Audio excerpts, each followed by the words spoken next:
आज हम एक गतिविधि करेंगे, जैसे क्या सीखेंगे, जानवरों की बोली, आवाज। कौन सा जानवर कैसे बोलता है। मैं तो सो रही थी, मैं तो सो रही थी, मुझे मुर्गे ने जगाया, बोला कुकड़ुकू कुकड़ुकू।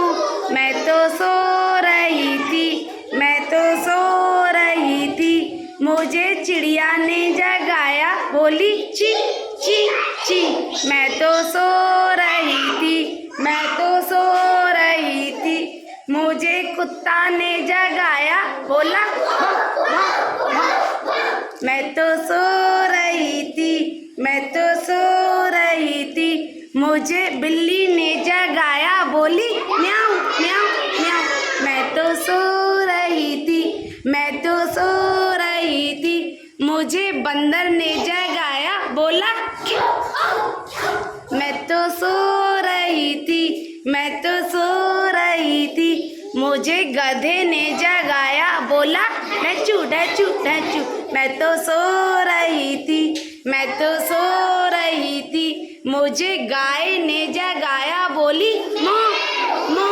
मो।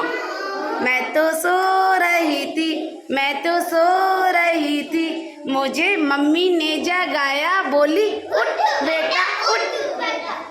मैं तो सो रही थी।